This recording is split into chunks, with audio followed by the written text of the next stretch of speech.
पाकिस्तान का जहाँ पाकिस्तान खड़ा हुआ है वो इलेक्शन है और इसलिए हमारे प्रोग्राम्स इलेक्शंस की हिसाब से हो रहे हैं। लेकिन आज का जो हमारा प्रोग्राम है वो इस लिहाज से मुख्तलिफ है कि हमने इलेक्शंस पे ही प्रोग्राम करने के लिए और मुल्क की सूरत हाल पे हो, वॉर एंड टेरर हो या इलेक्शंस हो, सियासतदानों को मदऊ नहीं किया।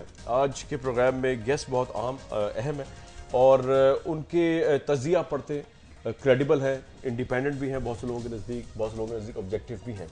उनसे जानने की कोशिश करेंगे उनकी नज़रों से, उनके आंखों के लेंस से कि पाकिस्तान इस वक्त कहाँ खड़ा हुआ है, इलेक्शंस कितनी स्टेबिलिटी सर्टेनिटी का शिकार है और वॉर एंड टेरर जो है वो कहाँ स्टैंड करती है। डाइवर्जेंट व्यूज़ हैं। हमारे साथ ज्वाइन कर रहे हैं कामरान शफी साहब, नाम काफ़ी है, जिन लोगों के नाम बता रहा हूँ आपको मैं, इनके आप कॉलम्स पढ़ते हैं, इनके तजिए सुनते हैं। सलमान गनी साहब हमारे साथ मौजूद हैं, उनको आप जानते हैं, हमारा दुनिया चैनल से वाबस्ता है। चीफ अंसार अब्बासी साहब हैं, इनकी इन्वेस्टिगेटिव स्टोरीज जो हैं वो जंग में छपती हैं, दी न्यूज़ में छपती हैं, इनको हम पढ़ते आ रहे हैं सालों से। हारून रशीद साहब हैं, हमें ज्वाइन कर रहे हैं अभी, बहुत सीनियर तजिया निगार और कॉलमिस्ट हैं।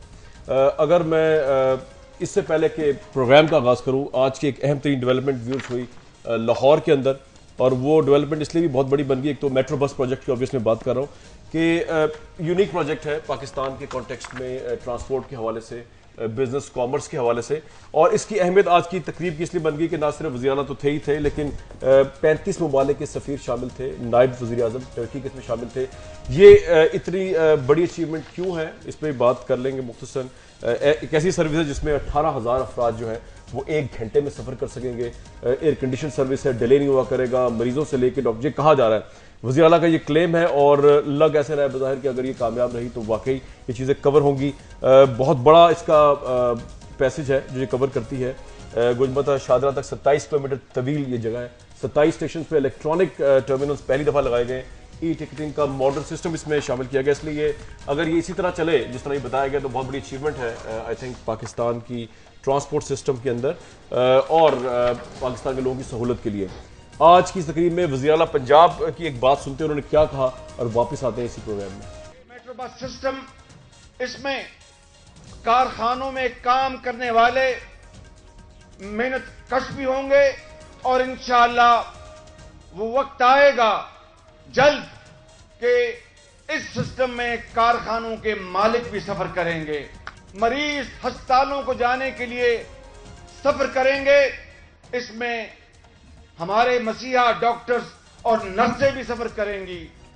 ये मेट्रो बस सिस्टम जिसमें पाकिस्तान के मालिक और पाकिस्तान के अवाम सफर करेंगे, उसी मेट्रो बस सिस्टम में ये खादम भी सफर करेगा। ये जो 30 अरब रुपए की सरमायाकारी है, ये इंशाअल्लाह 4.5 साल बाद ये वापस कौम को मिल जाएगी। इस बीआरटी के ऊपर जो बसें चल रही हैं उसकी सरमायाकारी अहमद अल बायरक, ये सरमायाकारी उनकी है अरबों रुपए की इन बसेस के ऊपर। मगर काश ये मंसूबा शहर कायद और रोशनियों के शहर कराची में लगा होता तो हमें और मुझे बेहद खुशी होती कि 2 करोड़ का शहर, रोशनियों का शहर, और जो हशर इस वक्त वहां पर है ट्रांसपोर्ट का, यही वजह कि आज पाकिस्तान की मईशत पीछे है बाकी तमाम मुश्किलात के हवाले से,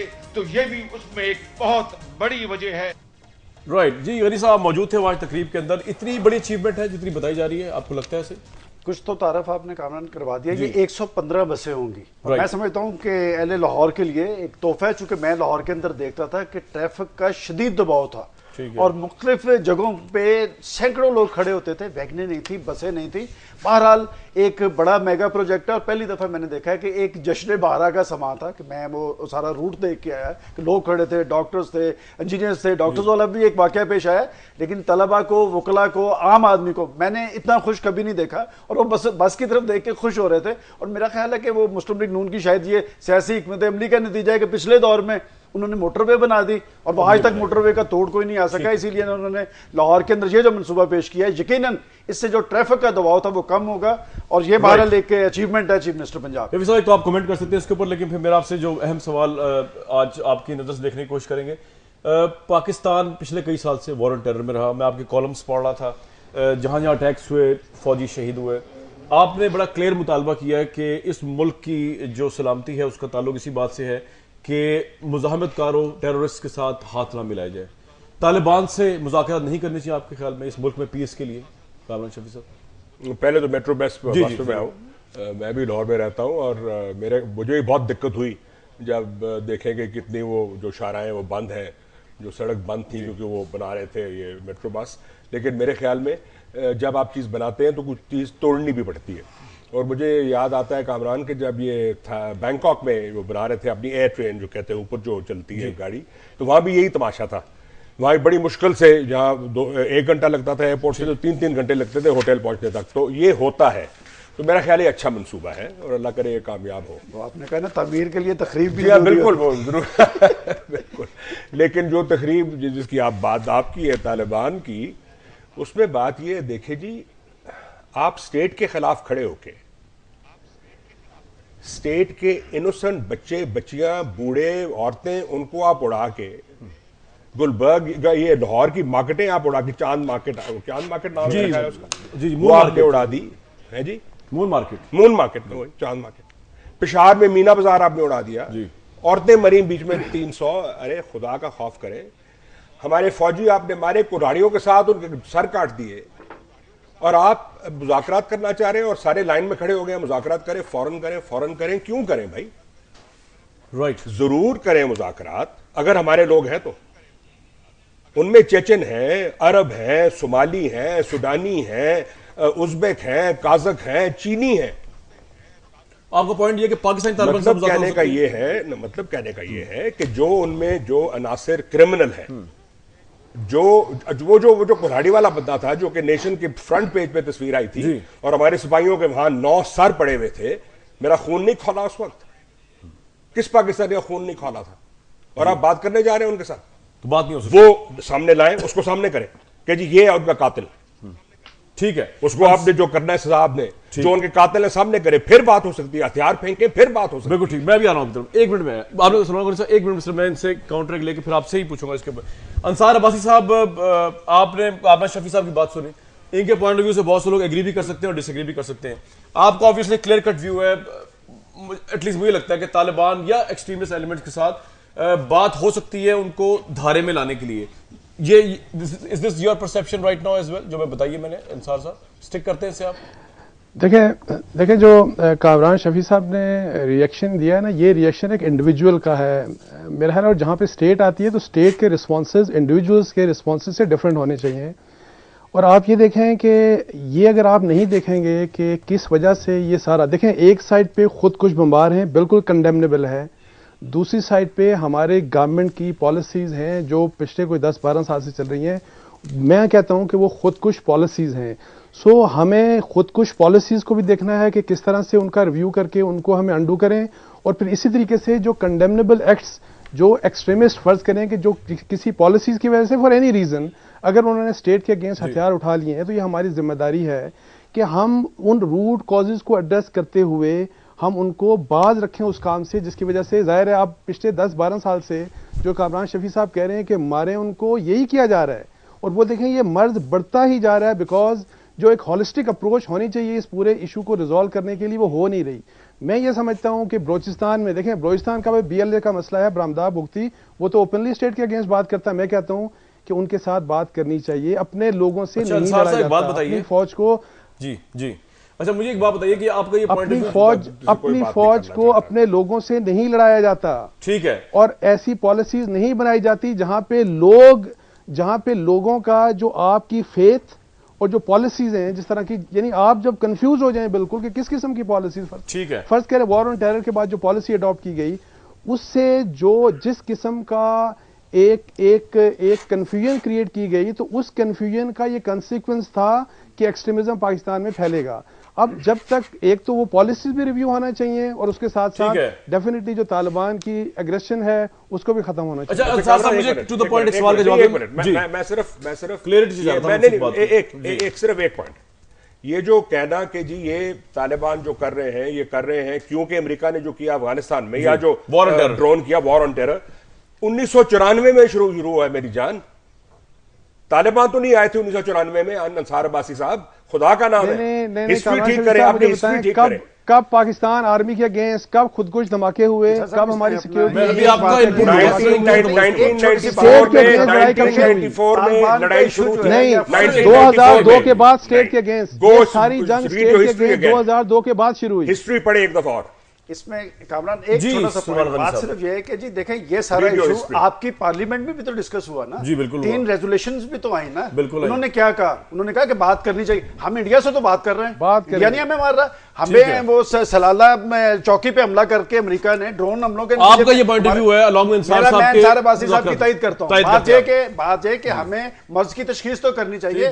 तालिबान की हुकूमत को हमने तो नहीं तस्लीम किया था, बेनजीर भुट्टो साहब की हुकूमत ने तस्लीम की। देखिए सबसे पहले बात यह कि तालिबान में, लेकिन क्या तालिबान का आज के तालिबान से कंपैरिजन हो सकता है? वैसे मेरा सवाल है आपसे, मुझे सबसे पहले तो दहशतगर्दी की, देखिए कामरान दहशतगर्द कौन है? दहशतगर्द काबिल मुजम्मत है अगर तालिबान है या अमेरिका है। बात ये नुकसान किसका हो रहा है? बेड़ा गर्क तो हमारा। ठीक है अंसार भाई साहब, ये कंफ्यूजन है आज भी, आपका पॉइंट ऑफ व्यू भी है और साथ सलमान गनी साहब का भी है, कामरान शफी साहब का भी है। हमें अभी तक अपने दुश्मन का ही नहीं पता सर किस तरह सर्वाइव करेगा पाकिस्तान। बिल्कुल भी कंफ्यूजन नहीं है। जिस तरह सलमान गनी साहब ने कहा कंसेंसस रेजोल्यूशन आई थी, consensus resolution, not even a single word against those resolution. उनमें यह कहा गया कि बातचीत करें, और फिर जो लास्ट रेजोल्यूशन थी उसमें यह भी कहा गया था कि हम अपनी वॉर ऑन टेरर के ऊपर रिव्यू करेंगे, जो कि नहीं किया है उस तरह से जो किया। और उन्होंने उसमें भी यह कहा था कि हम पीस के जरिए इस मसले को जीतना चाहते हैं। देखें आप ये मसला इस तरह से हल नहीं कर सकते। बड़ी सिंपल सी बात है, आपके घर के अंदर फितना हो जाए, आपके घर के अंदर उसकी जिम्मेदारी तमाम तर अगर आप हों और आपने अपने घर वालों को डिवाइड कर दिया हो, तो मुझे बताएं कि क्या करेंगे? कि आप उनके खिलाफ लड़ते रहेंगे और आप जो शरीक होंगे, आपके आसपास जो रिश्तेदार होंगे, हमसाए होंगे, उनको आप अलाउ करेंगे कि उनको एक्सप्लॉइट करें अगेंस्ट? इंटरनल रिफ्ट्स हो जाएंगे ना, सिविल वॉर हो जाएगी फिर। इनको अगर हम नेशनल स्ट्रीम में नहीं लाते हैं, अंसार साहब और जिस तरह सलमान गनी साहब कह रहे हैं। एक तो अंसार अब्बासी ने मुझे गलत कोट किया कि मैंने कहा कि उनको मारते रहो। मेरे अल्फाज बिल्कुल ये नहीं थे। मैंने ये कहा था कि जब तक वो हथियार न फेंके, जब तक वो कातिल जिन्होंने हमारे फौजियों को मारा, जिनके सर काटे, जिन्होंने जाके जो वो कारी हैं जो कि सुसाइड जैकेट बनाते हैं, जो पहनाते हैं, जो छोटे गरीब बच्चों को बताते हैं कि कैसे वो जब वो बटन दबाएंगे तो हजूर सल्लल्लाहु अलैहि वसल्लम की तौबा इस्तग़फ़ार तो कि उनके गोद में जा गिरेंगे, जब तक उनको नहीं पकड़ेंगे, उनको जब तक उनको सफाया नहीं करेंगे, जब तक वो अपने आप को गिव अप नहीं करेंगे, स्टेट नहीं कर सकता। कल भी और खड़ा हो जाएगा, कल मेरे खिलाफ भी हो जाएगा। मैं जाए क्या मेरी बात खत्म होने दो, मेरी बात खत्म होने दो। 30 साल 40 साल श्रीलंका लड़ा था जी। बर्मा कितने साल लड़ा था? या ना सॉरी मलेशिया कितने साल रही थी वहां इंसर्जेंसी? कमाल कर रहे हैं आप। सिर्फ हमारा मुल्क है जिसमें इंसर्जेंसी हुई है। ठीक है जी अंसार भाई साहब, आयरलैंड मुझे बताएं कि देखें मैं आपको एक बात बताऊं कि ब्रिटेन ने आयरलैंड के साथ क्या किया। मुझे बताएं कि वो मसला कैसे हल हुआ। अगर आप ये चाहते हैं, मैं देखें मेरी बात सुनिएगा, मैं ये कहता हूं कि कामरान शफी साहब जो आप बात कर रहे हैं, नहीं आप मुझे ही बात करने दें प्लीज। ठीक है कामरान साहब मैं ये कह रहा हूं कि अगर आपकी इतनी सख्त है कि आप इन लोगों को मार सकते हैं, तो 10 साल में क्यों नहीं मार सके आप? फिर आप कह रहा हूं कि आप ये नहीं काम कर सकते। आप गलत, यू आर मिसरिप्रेजेंटिंग मी अगेन। मैंने ये नहीं कहा मार सकते हैं, मैंने कहा कि उन्हें आप ये कहें कि शर्त ये है। आपने कुचलने की बात की ना। देखें आप जो लोग आप कह रहे हैं कि जो लोग खुदकुश बम्बार तैयार करते हैं, जो लोग हमारे फौजियों को मारते हैं, अगर आपने उनको टारगेट करना है तो 12 साल से क्यों नहीं टारगेट कर सके? इसलिए कि दिस इज नॉट पॉसिबल। आपको अपने एनिमी का पता नहीं है। आपको भी पता है, मुझे भी पता है, हमारे स्टेट के अंदर ये अनासर है। एक पॉइंट देखें कामरान जो सपोर्ट करते हैं, बिल्कुल जो सपोर्ट करते हैं। मेरा खून कि जी हमारे फौजियों के गले, देखें फौज तो हमारी है, पाकिस्तान की फौज है, हमारी कौमी फौज है, हमारे बच्चे हैं, हमारे भाई हैं। बात ये कि ये देखें हम मसले की बुनियाद की तरफ तो नहीं जा रहे कि हमारी इस जंग में हमें किसने उलझाया, किस लिए उलझाया, मकसद क्या था। वो खुद तो चाह रहे हैं, वो खुद तो वहां से जा रहे हैं, वो पत्थर चाट चुके हैं, वहां से इराक से भी दौड़ गए हैं, अफगानिस्तान से भी दौड़ गए। अपनी शिकस्त का मलबा वो पाकिस्तान पे डालना चाहते हैं। हमारी फौज को, जी मैं उनकी बात कर रहा हूँ, अमेरिकन की बात कर रहा हूँ, शिकस्त खा चुके हैं। बात ये कामरान, पाकिस्तान की फौज है, हमारी फौज है, हमने अपनी फौज को नहीं उलझाना। देखिए वो हमें कहते थे जी हकानी नेटवर्क, हकानी नेटवर्क। भाई हकानी नेटवर्क ने पाकिस्तान को तो टारगेट नहीं किया। आप हकानी नेटवर्क का कर लें जो करना है। ठीक है देखिए 10 साल से हारून साहब के पास जाना जी। अंसार भाई साहब रिस्पॉन्ड कर दें। और सलमान साहब देखें इसमें एक और इंपॉर्टेंट बात कि जिस वक्त तालिबान की ये उनकी तरफ से ऑफर आई कि हम नेगोशिएट करना चाह रहे हैं, आप देखें कि जो हमारे अखबारों में छपा अमेरिका की तरफ से मैसेज आ गया हमारी आर्मी को और हमारी गवर्नमेंट को कि आपने इनके साथ नेगोशिएट नहीं करना। भाई आप होते कौन है यार? हमें कम से कम देखें इस गुलामी से निकलना चाहिए, हमें अपने फैसले खुद करने चाहिए और हमें अमेरिका को महफूज बनाने के लिए अपने आप को तबाह नहीं करना चाहिए, और जो कि हम पिछले 12 साल से यही काम करते जा रहे हैं। ठीक है, ये प्रोग्राम और एड को देखें कामरान साहब, देखें ना आप ये बात तो ना करें। एड की देखें, एड की सारी दुनिया नहीं लेती एड, कोई कंडीशन नहीं होती। आप हमारी तरह नहीं लेती, हमारी तरह नहीं लेती। आप अपने घर वालों को तो नहीं बेचते ना। हमने तो अपना सब साथ एड भी लेनी, साथ इसी इशू ब्रेक का टाइम में मैं आऊंगा तो हारून रशीद साहब से बात लगा दूंगा। 3 दफा हमारी एड बंद हुई, हम जिंदा रहे। वो ठीक है, 3 दफा एड बंद हुई, हम जिंदा रहे। ब्रेक से वापस आएंगे हारून रशीद साहब से बात करेंगे वापस आते हैं ब्रेक।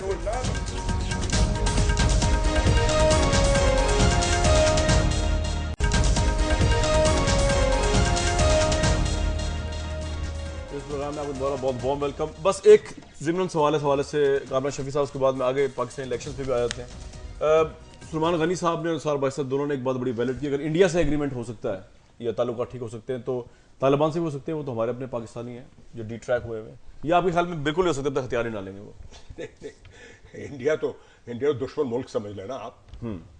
उनके पास भी एटमी बम है, हमारे पास भी है, उनके पास भी टैंक में हमारे पास भी है। तालिबान तो है ही हमारे अपने, ठीक है। तो इंसरेक्शन है, तो इंसरेक्शन जो मुल्क के अंदर से हो रही है वो आप एक जो दुश्मन मुल्क है उसके साथ आप रिलेट नहीं कर सकते। आप कर रहे हैं रिलेट, ठीक है, बिल्कुल गलत है। रिलेट हो जी सलमान साहब, रिलेट नहीं कर सकते। कामरान साहब, मसला पॉलिसी का है, मसला तालिबान का या अमेरिका का या अफगानों का नहीं है, मसला पॉलिसी का है कि हमने अपने कौमी मफादात का तहफ़्फ़ुज़ किस तरह करना है।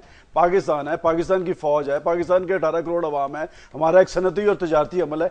क्या हर चीज़ पाकिस्तान के अंदर मजरू नहीं हुई इस वजह से? बात है कि एक पॉलिसी थी, और हम बार बार कहते हैं जी पार्लियामेंट के अंदर फैसले होने चाहिए। भाई पार्लियामेंट के अंदर आपने पार्लियामेंट की रेजोल्यूशंस की तो बात कर दी, उसमें आपके आर्मी चीफ भी बैठा था, उसमें आपके आईएएस चीफ ने ब्रीफिंग दी थी।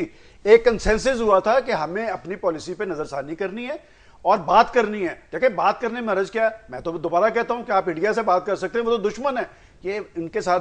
और इस वक्त पाकिस्तान की कौमी क़यादत कह रही है, मैं तो आज देख रहा था पीर पगाड़ा साहब ने भी कहा है, नवाज शरीफ साहब ने भी कहा है, एक्स प्राइम मिनिस्टर है, और आप दीगर तमाम पार्टीज की, और उन्होंने कहा है। देखें सिर्फ बात सभी ने एग्री कर लिया, सिर्फ बात करनी नहीं चाहिए, बड़ी बड़ी क़यादतों ने एग्री कर लिया सिवाय आपके। नहीं कामरान साहब, बात सुननी चाहिए उनकी, बात सिर्फ करनी नहीं चाहिए, उनकी बात सुननी चाहिए। वो पाकिस्तान के खिलाफ तो नहीं है, तो अमेरिकन के खिलाफ है ना। और अमेरिका के तुसी पसंदाना अजाइम थे, अब तो वो वहां से जा रहे हैं, वो तो अपना बिस्तर गोल कर रहे हैं, पत्थर चाट चुके हैं। ठीक है, ये आपको तो अफगानिस्तान में जाके हम पे लागू। एक सवाल मेरा रह गया आपके साथ के, तो फिर इसका मतलब तालिबान जो है जिस तरह के मतलब आम माफी का ऐलान कर दिया जा रहा है उनके लिए, इसी तरह आप समझते हैं कि इनको डील किया जा सकता है? क्योंकि वो तो हथियार नहीं डाल रहे, उन्होंने तो एएनपी की जो क़यादत को भी ये बताया कि हथियार डाल के वो मुज़ाकरात नहीं करेंगे, हथियार डालना उनका वो नहीं है। हथियार नहीं डालते आपको, वही तो मैं आपसे कहूं, तालिबान हथियार डाले बगैर ही। ये मेरे लिए क्वेश्चन है। जी अंसार साहब आपसे, मेरे लिए क्वेश्चन है। जी आपसे देखें हथियार, ये एएनपी ने भी कहा है कि हथियार डालने का उनको कोई नहीं कह रहा। हथियार तो उनके कल्चर का हिस्सा है, जो पख्तून है उनके कल्चर का हिस्सा है। हथियार को जो है स्टेट के अगेंस्ट उठाना नहीं चाहिए, और ये इसके लिए बातचीत से बेहतर कोई भी सोल्यूशन नहीं है। और एएनपी जो कि अभी रिसेंट शिकार भी ज़ाहिर है, उनके काफ़ी लोग पहले भी मारे गए, और अभी बशीर बलोच साहब भी ज़ाहिर है उनकी भी जान गई उसमें। जब वो भी यही कह रहे हैं कि नहीं हमें इनसे नेगोशिएट करना चाहिए, और पहला ऑप्शन ही नेगोशिएशन है, मैं ये समझता हूँ सिर्फ पहला नहीं बल्कि लास्ट भी ऑप्शन हमारे पास नेगोशिएशन है। और कामरान साहब से सिर्फ ये पूछें, अगर मुझे ये बताएं कि ये क्या सॉल्यूशन सजेस्ट करते हैं बलूचिस्तान का, क्या वहां भी हमें आर्मी को ही देना चाहिए कि आप मारते रहें वहां पे और ऑपरेशंस करते रहें, और फिर कराची में भी हमें आर्मी को भेज देना चाहिए कि वहां पे भी ऑपरेशंस करें? इस तरह अपने लोगों से लड़ा नहीं जाता, अपने लोगों से फौज अपने लोगों के साथ लड़ाने के लिए नहीं कायम की जाती, खड़ी की जाती। फौज तो दुश्मन के लिए होती है। ये आपके मसाइल, पॉलिटिकल सॉल्यूशंस रिक्वायर्ड है। आप अपनी पॉलिसीज ठीक करें, आप लोगों से बात करें, उनके भी जख्म देखें कि हमने उनको क्या जख्म दिया है। बेशक वो बलूचिस्तान है, बेशक वो कराची है, बेशक वो तालिबान है, कि हमारी क्या गलतियां थी। जब इस तरह की पॉलिसी होगी, माफ कीजिएगा, तो आप देखिएगा कि मसला हल हो जाएगा। बलूचिस्तान में आपके स्टेट के जो एक्शंस हैं वो बिल्कुल बरक्स है उनके जो के फाटा में है। बलूचिस्तान में तो आप मार रहे हैं रोज, वो तो आप रोज डिसअपेयर कर रहे हैं, वहां पे भी लाशें मिल रही हैं। हाँ मिल रही है, पेशावर में भी लाशें मिल रही हैं, जो तालिबान मार रहे हैं, खैबर पख्तूनख्वा में लाशें, बोरी बंद लाशें मिल रही हैं, तालिबान मार रहे हैं, जो तालिबान मार रहे हैं, ये पेशावर हाई कोर्ट बिल्कुल भी नहीं, पेशावर हाई कोर्ट ने कहा कि वे 16 लोग कौन है अभी जिनकी लाशें मिली थी। मैं बताता हूं कौन है वो आपकी इंटेलिजेंस एजेंसीज ने किया है। देखे, do not mix up the two things, या मिक्स अप कर रहे हैं। जो बलोचिस्तान में जो आपके सिक्योरिटी एजेंसीज मार रही हैं, और वो ही मार रही है जैसे पेशावर हाई कोर्ट ने कहा फ्रंटियर में। मैं तो तालिबान तो और चीज है। बलोचिस्तान बीएनए के साथ कौन बात करता है? कामरान साहब, कोई बात करता है उनके साथ? कामरान साहब, जो बात आप कर रहे हैं ना, वैसे to be very honest with you, जो बात आप कर रहे हैं ना, पाकिस्तान की कोई पॉलिटिकल पार्टी ये बात नहीं कर रही। सबके सब कहते हैं बातचीत एएनपी कहती है, एमक्यूएम कहती है, हर पॉलिटिकल पार्टी पाकिस्तान की कहती है कि बातचीत होनी चाहिए। एएनपी तो बेचारी अकेली खड़ी हो ही नहीं सकती। वो तो आप नोट करें, पिछले नहीं, रेजोल्यूशन पास हुई उनकी, यूनानिमस रेजोल्यूशन, नॉट 1 2 3 जब अकेले वो रह गए, उन्होंने ये करना पड़ा था उनको बेचारों को। वो तो है ही अकेले रह गए। Jamaat Islami, all political parties, intelligence agencies की जब बात की है, देखे इसमें तो कोई शक नहीं कि वहां पर एक अनार्की की सूरत हाल है। सुप्रीम कोर्ट ने कहा है। नहीं, देखे ये भी है, लेकिन मैं आपको आपकी हुकूमत का स्टांस क्या है, आपके प्राइम मिनिस्टर ने कहा है और बैनुल अक़वामी फोरम पे खड़े होकर कहा है कि वहां पर इंडिया का हाथ है। देखें, जब इस तरह की सूरत पैदा होती है, मैं नहीं कह रहा, आपके वज़ीर दाखिला ने कहा है, आपके प्राइम मिनिस्टर ने कहा है, मैं नहीं कह रहा, ये गलत है, आपके प्राइम मिनिस्टर ने कहा है, ये गलत। आप मेरी बात सुनिए, गलत है। सुप्रीम कोर्ट के आप अल्फाज देखें, आप सुप्रीम कोर्ट के अल्फाज ये है, ठहरिए, मतलब पाकिस्तान का प्राइम मिनिस्टर कोई चीज है। राजा अरशाद को ये थे, तुम आर्सनिस्ट हो, तुमने आग लगाई। इलेक्टेड प्राइम मिनिस्टर को भी कोई वक्त दे दें, इलेक्टेड प्राइम मिनिस्टर की भी कोई वक्त है। वज़ीर दाखिला, भाई गलत बात है कि मैं आपको बता रहा हूं, बैनुल अक़वामी फोरम पे आपके प्राइम मिनिस्टर ने कहा है, वो आप देख लें कि जी आपके प्राइम मिनिस्टर की कोई वक्त नहीं है। आपका वज़ीर दाखिला कहता है हम लोग इंडिया यहाँ पर इन्वॉल्व है। नहीं, सुप्रीम कोर्ट की भी वक्त है, लेकिन वहां पर क्या आप मतलब इंडिया को डिफेंड कर रहे हैं? क्या वो पाकिस्तान के अंदर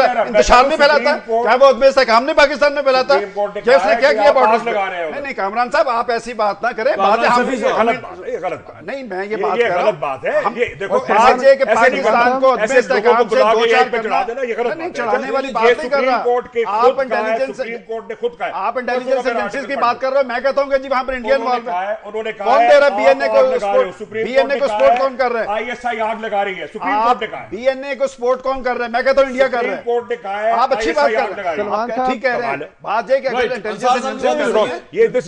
इसे कहते हैं एम्बुश। भाई बात ये इलेक्टेड प्राइम मिनिस्टर ने कहा है, आपकी इंटीरियर मिनिस्ट्री कह रही है। भी होने चाहिए। मुझे एक बात करने वाली है कोई जी अंसार भाई साहब, भाई सुप्रीम कोर्ट ने कहा है तो ये बात रिकॉर्ड पे मौजूद है।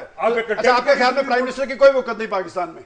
वो गलत बात कहते हैं। वैसे सलमान साहब, सुप्रीम कोर्ट की वैसे सलमान साहब जो आपने बात की ना, कामरान साहब 1 मिनट के लिए देखें, बेशक मसला बलोचिस्तान का हो या बेशक मसला तालिबानाइजेशन का पाकिस्तान में हो, मैं आपको बताऊं कि फॉरेन फैक्टर्स बहुत डीपली इन्वॉल्व हैं। और ये हमें, आप प्राइम मिनिस्टर, ये इवन ब्रीफिंग में कहा गया, जो इन कैमरा ब्रीफिंग थी सेशन में, उसमें तो ये तक कहा गया कि अमेरिका हमारा दोस्त नहीं, अमेरिका हमारा दुश्मन है। सो कामरान साहब, इंडिया भी इन्वॉल्व है, सबको पता है। अगर हमारी गवर्नमेंट में हिम्मत इतनी नहीं कोई ये कह सके तो ये एक अलग बात है कि हम टैक्स नहीं इकट्ठा करेंगे, हम अपना खर्चा के बाद व्यूअर्स वापस आते इसी प्रोग्राम।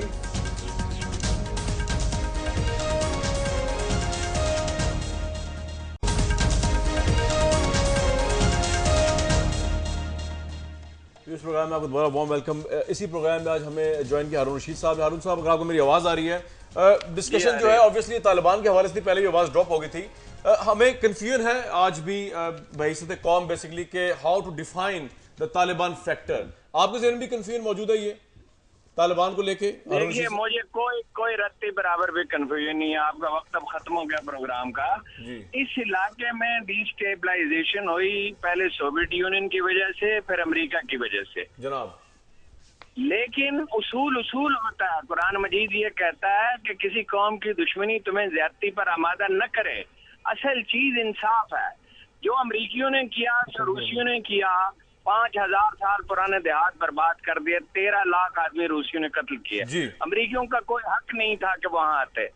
लेकिन जो तालिबान ने किया उसके लिए जस्टिफिकेशन कहाँ से लाई जाएगी? नाम वो खुदा रसूल का लेते हैं और जंग के उसूल ये हैं कि दरख्त काटा नहीं जा सकता, फसल जलाई नहीं जा सकती, मजदूर और किसान को कत्ल नहीं किया जा सकता, बेगुनाह शहरी को नहीं किया जा सकता।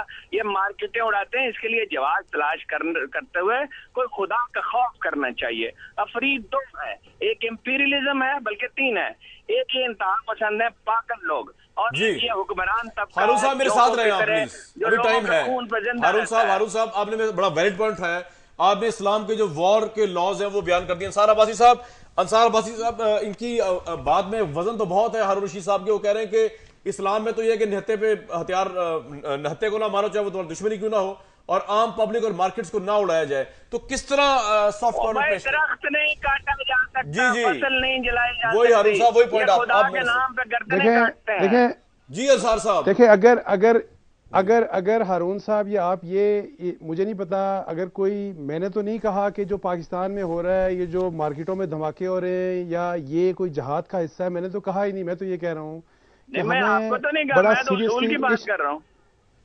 नहीं, मैं कुछ और बात कर रहा हूँ। मैं कह रहा हूँ देखें, हमें इस मसले को सीरियसली एड्रेस करना चाहिए विदाउट एनी कन्फ्यूजन। जो बीमारी लगाई हमारे मुल्क में 9/11 की पॉलिसीज ने, जो पोस्ट 9/11 की पॉलिसीज थी, हमें उनको एड्रेस करना चाहिए। उस बुनियाद को, रूट कॉजेज को खत्म करना चाहिए। और दूसरी बात देखें, जो हारून साहब ने चूंकि पहले भी कहा था, जो जहाद है ना, प्योर फॉर्म ऑफ जहाद अगर वो हो रहा है, वो अफगानिस्तान में हो रहा है, ठीक है, और कुछ हजार लोग, कुछ हजार तालिबान, बेस्ट फॉर्म ऑफ जहाद हो रहा है, और उसमें मुझे किसी किस्म की कोई कंफ्यूजन नहीं है। जी शफी साहब, आप लास्ट टेक ऑन, आपने कुछ कहना है इस पे?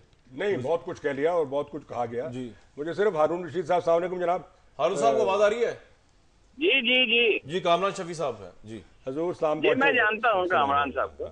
वो सर जो आपने हवाला दिया था उस दस्तावेज का, जो कप्तान साहब के हाथ में है, इमरान खान साहब के, ब्रिटिश जज की, वो जो आसमा जहांगीर के बारे में थी, वो जज का नाम तो बता दें, क्या नाम था उस जज का? जनाब वाला सिर्फ नाम नहीं, वो मुझ पे मुकदमा दायर करें, मैं अदालत में हर चीज पेश कर दूंगा। नहीं, मुकदमा नहीं ना, मैं पूछ रहा हूँ एज ए फ्रेंड, मैं तो आपका दोस्त हूँ ना। इस वक्त याद नहीं है। इत्तेफाक से इमरान खान साहब मेरे पास ही बैठे मगर नमाज पढ़ रहे हैं। अच्छा, माशाल्लाह। तो फिर यानी सिर्फ मुकदमा होगा आपके, तो फिर ही आप बताएंगे वो क्या है? नहीं, वो हर चीज अपने वक्त पे होती है जी। वो कह रहे हैं हर चीज अपने वक्त पे होती है। अच्छा, यानी वो अच्छा, जैसे वो बाद में आप बताएंगे। ठीक है, ओके, थैंक यू। ठीक है, बहुत शुक्रिया रशीद साहब, बहुत शुक्रिया अंसार भाई साहब, सलमान गनी साहब, कामरान शफी साहब। आज के इस प्रोग्राम में ऑब्वियसली इंटरप्शन थी प्राइम मिनिस्टर की स्पीच की वजह से। जितना भी कंटेंट गया, हमने कोशिश की कि एटलीस्ट एक इशू के ऊपर थोड़ी बहुत बात की जाए, और थोड़ी बहुत ही बात हो सकी। डाइवर्जेंट व्यूज लाना हमारी जिम्मेदारी इस प्रोग्राम के प्लेटफॉर्म से। मुझे नेक्स्ट वीक तक के लिए इस प्रोग्राम के प्लेटफॉर्म से इजाजत दीजिए।